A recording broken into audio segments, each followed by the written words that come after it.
Hello one and all. The one of course meaning you, the all meaning everyone else that's not you.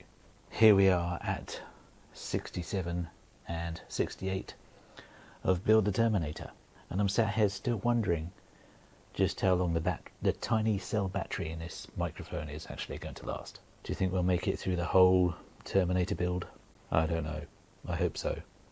It's just going to be extremely frustrating that one night, if it happens, when I come to edit my video and find it's completely silent. That's not going to be fun, but I hope it doesn't happen, because this is the best sound solution that I've found so far, even though sometimes it's still rubbish, because, I don't know, my head's pointing in the wrong direction or something. Anyway, let's get on with 67. And we've moved quite a long way down to the foot, even though it says adding another part to the lower right leg. Well, you could conceivably say that, I guess. Feet are attached to legs. That works, but I'm calling this the start of the foot. Okay, we have a lot of ball joints here. I have a horrible feeling this is going to be the hands all over again, because there's your little plastic ball pieces. There's your plastic snappable palm parts. Obviously the foot part, but same kind of a deal. Is that going together? It's like a hair clip now. I've made a Terminator hair clip. Anyway, first part. First thing I ever have to do is take these off the little housing there, and do you think I'm going to carefully slice them all out one by one? 1, 2, 3, 4, 5, 6. Of course I'm not. I'm just going to wiggle them off. You tell me, do you really need a sprue cutter? Do you really need to waste that money? This is just one of them that I wiggled off without me having even shaved any of the edges with a knife. Does that look terrible to you? There's my whole point. Alright, and first thing I'm doing is putting all of these 3 little joint things into the holes here. Like so, except kept the last one out to show you that you need to line them up like so, a little bit sticking out at the top there, with the slot, so you can't put them in the wrong way. How they could be put in the wrong way, I'm not sure, because it's a circle, so I'd love to know what difference that actually makes. Okay, those 3 are in there, via 3 black screws, I should have said. Next, you're taking the other piece of the angle. I've just found out it's an angle, because I'm so observant. And you're putting that on top of that, like so. And I then need to screw those 2 bits in there with the silver screws. That was it. Part 67 complete. I've made this little angle. I do like the way these 2 parts fit together. I don't know why. There's something about the way they fit the pieces together that I just really like. It's very satisfying the way it looks once you've screwed it in. Or glued it in, because God knows we've had both. There's a bit of a floppy pipe bit there, but I'm sure that will be fixed. Now, it's part 68, and apparently we'll be fitting the ankle joint to the right leg. So, in which case, I'm not sure what these are about. I'm guessing they're going to be the toes, maybe. Let's find out. No, they are all leg connectors, apparently, and we've got these horrible little rubber rings, or washers, again. I do not enjoy working with those, especially the whole practice of screwing a rubber washer into plastic with a metal screw. That doesn't always go well at all, as we found out earlier. They're all attached to the frame. How do you think these are coming off then? I'll give you a little guess. Ooh, do I need my expensive sprue cutters from Amazon? No. In my humble opinion, it doesn't matter how you cut these off, or how you get them off, you're always going to end up with that bit there, because that bit was never painted under there. It's fun time again, because I have to put these washers onto the end of these and then screw them into place. And I'm sure you will remember what fun I had with the last time I had a little rubber washer.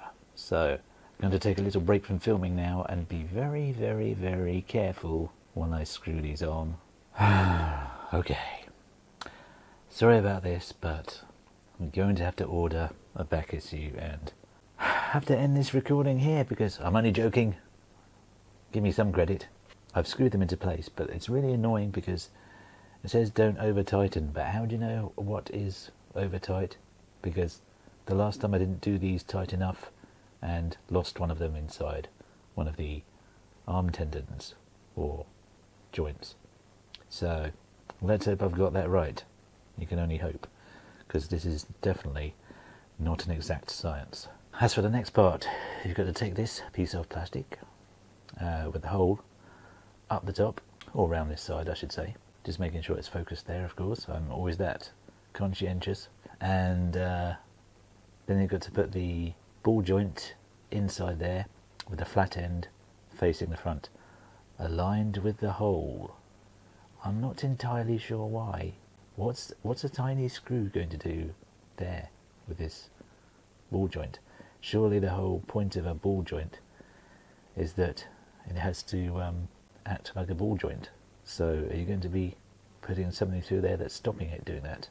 I have no idea, but this has to be pushed in until it clicks. Don't really want to do that on camera. Well, it never clicked, but it's certainly in there. The only way I can actually move this now is with my weird clamping tool thing. So let's hope I've got this right. I've chosen to keep it at a straight angle, straight-ish.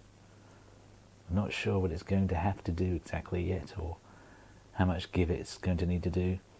Hopefully not much. I don't plan on moving the feet around much, that's for sure. So let's hope that's in there securely.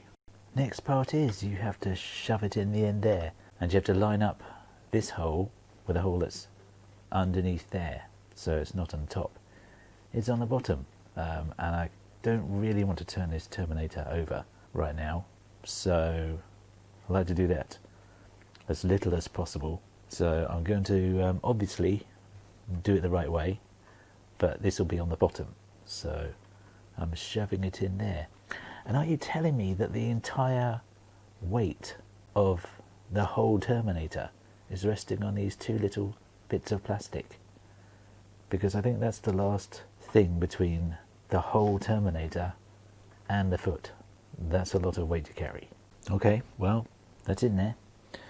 Lining up two literally sized pinholes would normally be a problem, but I'm very happy to say that that barrel piece, or barrel shaped piece, only went in one way, so that was a good thing. So next I need to put these two shorter pieces into the end here, and it's the moment of truth as to whether those rubber pieces are forever lost inside this tube, because they certainly were in the arm. So let me get these pushed in. That wasn't quite as exciting as I'd hoped it would be, but they're in there now. They don't click or fit into anything, which I'm happy about. Okay, nearly last goes the longest piece into the middle bit right there, the big bulky beast of a joint, whatever that tube is. And finally, quite a intimidating piece for me. This piece needs to line up with the bit that's sticking out there. Then after that you're attaching all of these bits that we've got the holes on the end onto these three ball joints, and they're supposed to go click again, but after that didn't go click. I'm slightly worried here, but I'm going to get all this put on, and the final thing, I'll show you the final thing in a bit. Let me tackle this. I'm duty bound to tell you, those were some of the most satisfying clicks I've heard in a while. They all clicked beautifully into place. Oh, that looks a bit wobbly. That looks a bit strange. Looks like he's got a pair of ill-fitting little trousers on there on that last bit.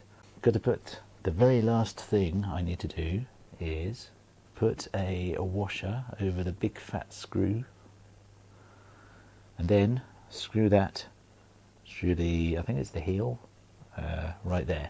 And that's the last thing you need to do. What else could I tell you or show you?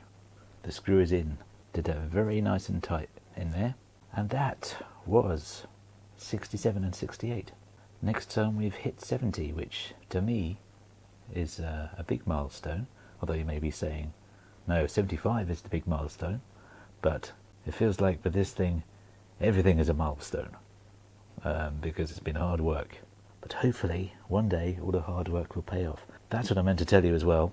Had a great fun discovery that this piece right here has come unglued. So I'm going to whack a load of glue around the edge there and get that stuck down again. Didn't want to do it until now, until I could leave the model alone completely and let it set. But that's not good. They maybe should have thought of a different solution than that. Maybe, I don't know, have this piece as one piece, including that piece, extending onto there.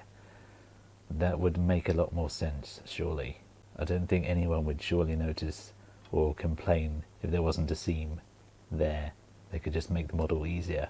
Do you think people would complain to Hachette and say, oh, there was a seam in the actual Terminator, but there's not there because it's all one piece? Anyway, that's a slight downer, but hopefully I'll be able to fix that. And I don't really care if a bit splurges around the sides there, because that needs to stay down. But aside from that, thank you very much for watching, and thank you for your support. Thank you to the couple of new subscribers this week, I believe, unless my figures are showing wrong. All your support is appreciated, as are your likes, as are everything else. So thank you for watching, and I will see you next time.